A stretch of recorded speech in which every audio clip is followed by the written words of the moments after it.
दूसरे दिन कॉलेज के गेट पर ही राहुल कियारा को मिल जाता है। हाय किया, कहाँ थी अब तक? किया, क्यों, कोई काम था क्या? वो मुंह बनाकर बोली। राहुल, हाँ, मैं सोच रहा था वैलेंटाइंस डे आने वाला है, क्यों ना हम डेट पर चलें? किया, राहुल तुम पागल वागल हो क्या? मैं क्यों जाऊंगी तुम्हारे साथ डेट पर? राहुल, सारा कॉलेज जानता है तुम मेरी गर्लफ्रेंड हो। किया, अच्छा, पर मैं तो नहीं जानती कि मैं तुम्हारी गर्लफ्रेंड हूँ। राहुल, तुम में आखिर इतनी अकड़ किस बात की है? किया, मुझ में अकड़ नहीं बल्कि तुम में पागलपन है। पहले अपनी इस सटकी खोपड़ी का इलाज कराओ। राहुल, अब तुम हद से आगे बढ़ रही हो। किया, लिमिट क्रॉस पहले तुमने की है। अपने बाप के पैसे की अकड़ किसी और को दिखाना राहुल अरोड़ा। मैं उन लड़कियों में से नहीं हूं जो तुम्हारी BMW में बैठने को मरती है। दोबारा मेरे बारे में किसी से बात मत करना, वरना मुझसे बुरा कोई नहीं होगा, समझे तुम? राहुल, क्या कर लोगी तुम? किया, वो भी पता चल जाएगा। राहुल, तुम्हारे लिए यही बेटर है कि मेरा प्रपोजल एक्सेप्ट कर लो, वरना मैं तुम्हारा जीना हराम कर दूंगा। किया, कुत्तों के भौंकने से मुझे फर्क नहीं पड़ता, समझे? ये कह किया गुस्से में क्लास में चली गई। राहुल अपनी बेइज्जती से बुरी तरह तिलमिला गया था। उसने अब किया को सबक सिखाने की सोच ली थी। शाम को किया जब घर पहुंची तो उसका मूड अपसेट था, पर वो पापा को इस बारे में बताकर उन्हें परेशान नहीं करना चाहती थी। वैसे भी आज उसके पापा कुछ अच्छे मूड में दिख रहे थे। रात को डिनर करते वक्त उसने पूछ लिया, क्या बात है पापा, आज आप बड़े खुश नजर आ रहे हो?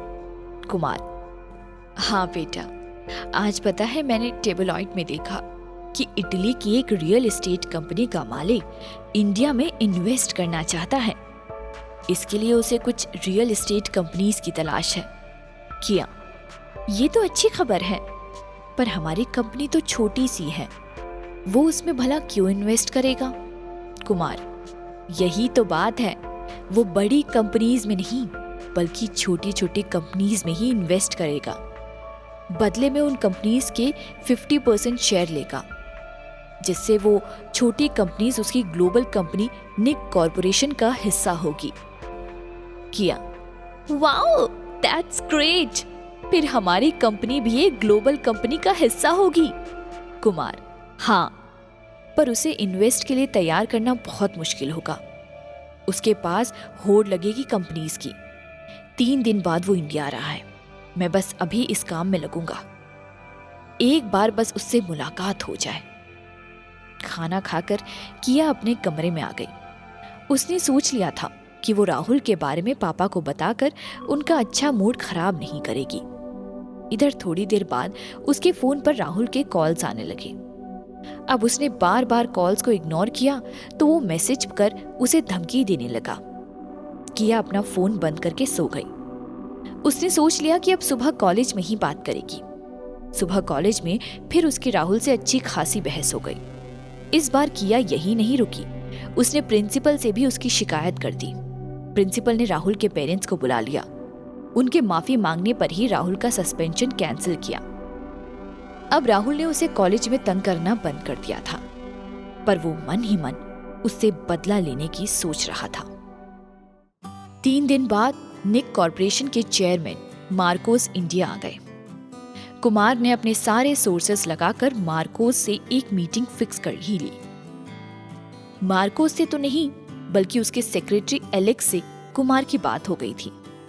उसने कुमार को बता दिया था कि अगले दिन मार्कोस उसके घर 15 मिनट के लिए आएंगे, वो अपना प्रपोजल तैयार रखें। फाइनली कुमार की मेहनत रंग लाई थी। आज शाम को मार्कोस उसके घर आ रहे थे। घर को बहुत अच्छे से डेकोरेट किया गया था। कुमार और कियारा वेलकम करने के लिए अच्छे से रेडी थे। हालांकि मार्कोस सिर्फ 15 मिनट रुकने वाले थे, पर कुमार अपना इंप्रेशन जमाने में कोई कसर नहीं छोड़ना चाहते थे। दिल्ली के सबसे महंगे होटल से स्टाफ मंगवाया गया था, सिर्फ ड्रिंक्स और स्नैक्स रेडी और सर्व करने के लिए।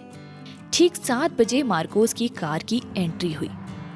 ब्लैक कलर की लैम्बोर्गिनी, उसके पीछे लगी 2 ब्लैक फरारी ही मार्कोस के स्टेटस को बताने के लिए काफी थी। जैसे ही गाड़ी रुकी, तुरंत पीछे की गाड़ियों से बॉडीगार्ड्स निकल कर आए और उन्होंने लैम्बोर्गिनी का दरवाजा खोला। उसमें से चमचमाते हुए एयर जॉर्डन ब्लैकआउट शूज और बरबेरी के ब्लैक सूट में मार्कोस निकला। उसके बदन पर पड़ा लाखों का सूट और जूते बता रहे थे कि वो कुमार की सोच से कहीं ज्यादा बड़ा बिजनेसमैन है। कुमार ने आगे बढ़कर मार्कोस से हाथ मिलाया। किया की नजर मार्कोस के हाथों पर गई। उसमें राडो की ब्लैक डायमंड की वॉच थी। सो रिच पर्सन, किया मन ही मन बोली। Kumar, welcome sir, welcome. मुझे तो उम्मीद ही नहीं थी कि आप आएंगे। मार्कोस, आपके प्रपोजल के बारे में पता लगा। कुमार, आइए यहाँ बैठिए। कुमार ने सोफे की तरफ इशारा करते हुए कहा। मार्कोस और उसका सेक्रेटरी सोफे पर बैठ गए। बाकी 6 बॉडीगार्ड सोफे के आसपास मूर्ति की तरह खड़े हो गए। कुमार, क्या लेंगे सर आप? Alex, Egon Muller Scharzhofberger Riesling. 5 star hotels के ट्रेंड वेटर्स ने तुरंत लेमनेड के गिलासों में भरी वाइन लाकर दी। वाइन के बाद स्टार्टर लाए गए। मार्कोस, मिस्टर कुमार, आप अपने प्रपोजल की फाइल मेरे सेक्रेटरी को दे दें। कल आपको एलेक्स जवाब दे देगा। कुमार ने फाइल्स लाकर एलेक्स को दे दी। एलेक्स ने एक उड़ती हुई नजर कियारा पर डाली। कियारा की नजर भी उसकी नजर से टकराई और एलेक्स ने दूसरी तरफ मुंह फेर लिया। मार्कोस ठीक 15 मिनट बाद वहां से निकल गए। मार्कोस के 15 मिनट का खर्चा कुमार को कई हजार का पड़ा था। आज की कहानी बस यहीं तक। आगे की कहानी सुनने के लिए सब्सक्राइब करो इस चैनल को और आने वाले एपिसोड्स की जानकारी पाने के लिए प्रेस करो बेल आइकॉन। तो जल्दी से आगे की कहानी सुनो कुकू FM ऐप पर।